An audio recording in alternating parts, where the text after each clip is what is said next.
So during this time period of high Stalinism, much can be forgiven by the local population who had experienced the war, because everything can be justified that, well, at least I'm eating now.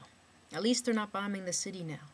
So especially members of that generation who survived the war and are going to be part of the political structure of Eastern Europe for many years,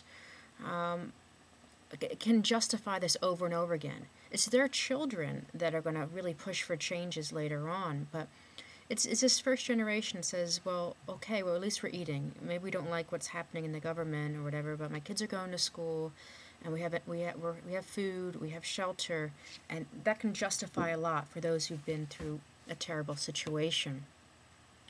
This period of high Stalinism is marked by a really a numbing of the situation. You talk about people of that time period, and they're in a bit of a daze, really. Like I said, their only concern is safety and the basics of necessities of life. And when we read Hedda Kovai, we can see the enthusiasm of some members of society for this government in the very early days before it kind of got crazy. Many Jewish survivors came back to these nations to help lead this government because, and again, it's hard for us to understand, but democracy was seen as a failure during World War II because Germany was a democratic nation. So how can we support democracy in Eastern Europe when it was democracy that destroyed our people and our countries and created this awful mess?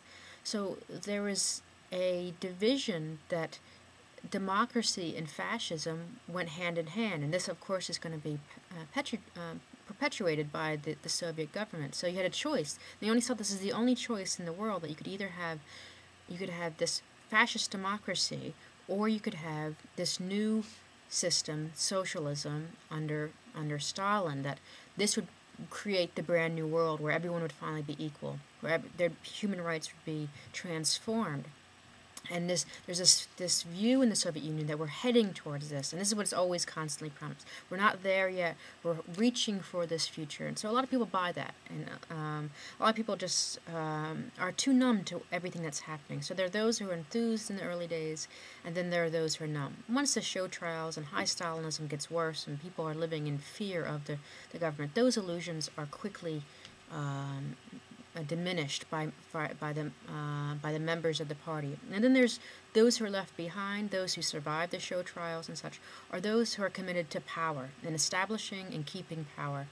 And the true believers who believed in the world was going to be a better place become far and few between. And that's the irony of the socialist system, that by the 60s and 70s, no one believes in it anymore. It's just something that is being continued because, and the wording and the sound of it is constantly repeated because this is this is the promise, but it becomes empty phrases even for the people who are giving the phrases out to society. No one believes them, and by the time we get to the revolutions of '89, the whole society collectively sighs and says, oh, "This is ridiculous. Like, why are we continuing this?" Well, the first break in the Stalinist system, like I said, happens when Stalin himself dies. 1953, it happens, and the Soviet Union, for the first time for almost 30 years, has to decide this new course and who will they put in power. And it's very typical in Soviet history that high-ranking members of the KGB, the secret police, take these new positions. And Lavrentiy Beria, who was head of the KGB at the time when Stalin dies, tries to make moves for power, but he's kind of eaten by the vultures of the party, and he's not only eliminated, he's going to be executed almost immediately. And then there's this time period from 53 to 56 as to it becomes questionable as who's really in charge, and the West doesn't know really. And we look at documents now, and we can see that there's some coalition of some very important people at the top. Who's finally going to emerge? It's going to be a man named Nikita Khrushchev. And Khrushchev was a crony of Stalin, but does his best to politically maneuver himself to say that I'm not him, I never did what he was doing. And in 1956, he gives a very famous speech that denounces much of the tactics of Stalin, mentions that the fact that there's these things called gulags, which of course everyone knows, but for the higher government to expose itself and say that we made mistakes is the first time in a very long time. And there's this political thaw that happens where those who want to speak out against the government are given a little bit of leeway, although that's going to be clamped down quite quickly.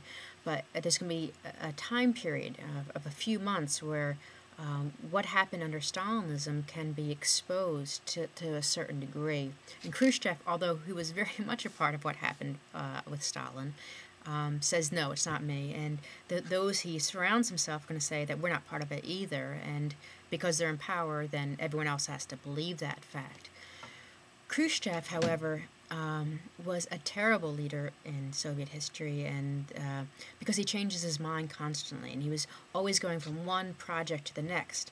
And with these projects, he scares those who are underneath of him. These are the people he needs to support.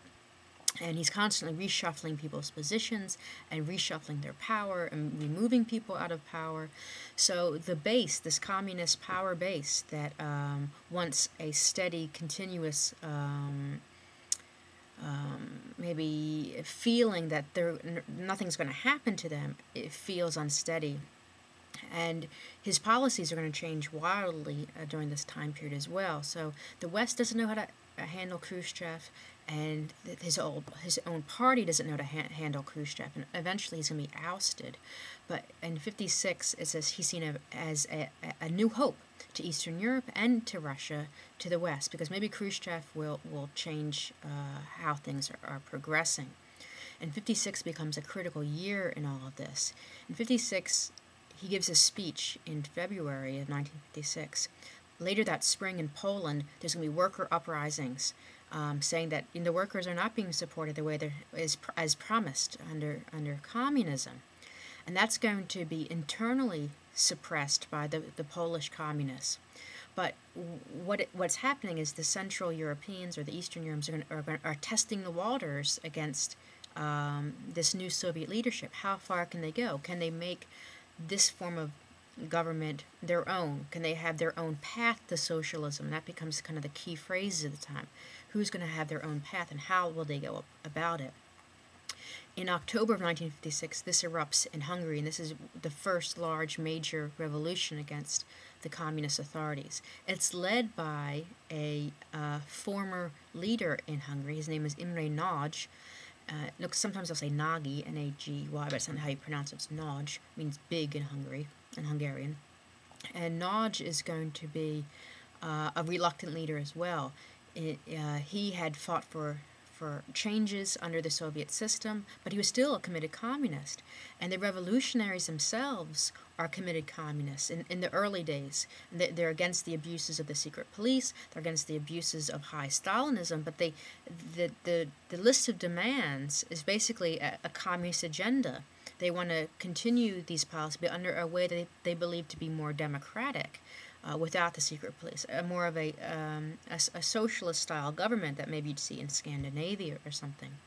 In '56, this erupts, and Nagy emerges as the leader, and the Soviet Union wavers back and forth. Well, should we suppress this guy? Should we support this guy? And we now see through secret documents they didn't know what to do. And at times, they give basically permission for him to do what he's doing. When the secret police headquarters is attacked by the local revolutionaries, that's when kind of the Soviets kind of rear their head that this is more than just a rebellion, really. And at that point, the Soviet Union makes the fateful decision to send tanks into Hungary and take firm control. And this is seen as a huge blow against democracy in Eastern Europe, and really damages its relationship with revolutionaries to the West, because the Hungarians have been told by Radio Free Europe that to fight back, and we're going to come in and help. But the U.S. never sent any help, and they see themselves as abandoned.